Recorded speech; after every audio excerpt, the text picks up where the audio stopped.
Once upon a time, there was a cute and adorable boy by the name of Moy. He liked Legos, Play-Doh, and a beautiful woman.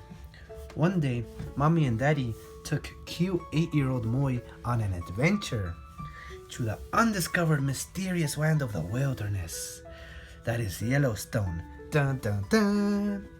Upon arrival, all seemed hostile and dangerous. This was, no doubt, extremely hazardous environment. He took his Buzz Lightyear flashlight and his Diego the Explorer backpack and headed towards the unknown. Looking around, he recognized what resembled a bathroom. But how could it be? Epiphany came to him, realizing this must be a witch-filled forest where they are trying to play him, and surely the bathroom is a deadly trap. My suspicions were confirmed when a bizarre creature that resembled a 32-year-old in a midlife crisis with a broken marriage to fix emerged from the bathroom. Such creature was simply too greasy, hairy, and hideous to be human. He ought to be careful not to fall for these tricks. Moisty on the wall had read enough fairy tales to know not to trust his environment and watch out for the beings that could camouflage themselves as ordinary people to throw me off.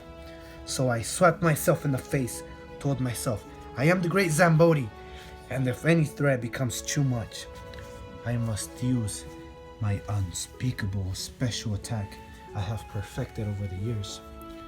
So I stiffened up my butt cheeks, gathered up all my courage, and headed into the forest.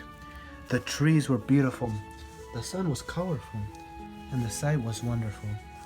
It was until I heard a strange sound coming from my right. I became cautious once more. I must not lie, fear filled my veins. But I was not gonna let that fear come between me and transcendence.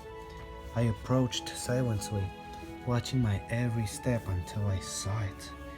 2 aliens, one green, the other blue, conducting reproduction? Or as my teacher calls it, the sex. I had no other choice, so I pulled out the AK-47 from my backpack and filled them up with lead until they were no more. I'd experienced enough for the day, so I headed back to the base that was the RV. It was quite a walk, so I pulled out a granola from my backpack, Diego the Explorer Limited Edition. As I chewed it, I saw at a picnic table what at first glance resembled an elderly woman with about 7 little beasts of kids. It was until I saw the hairy mole on her nose that I knew it. The witch and her minions. I took action, picking up a jug of what may have been Kool-Aid or the blood of her victims, and I poured it all over her. As she melted, I ran so far away without looking back, leaving behind the minions.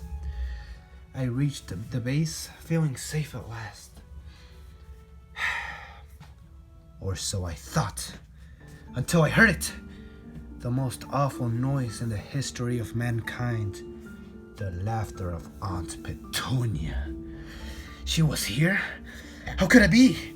I left that infernal beast burning in hell. There was no alternative. I would have to use the unspeakable, my special attack. So once again, I gathered up my courage, tightened up my butt cheeks, and headed towards Aunt Petunia. I approached through the back, as to the creature not expect my attack. Finally, the moment of truth. I held my weapon in one hand, unzipped with the other, and released the urine. Screams and chaos dispersed as she tried to flee from me, but I would not let her. I took a deep breath and released wave 2. The beast, psychotic, got in her car and drove off not to be seen again. For the last and final time, the great Zambodi had asserted its dominance over the beast.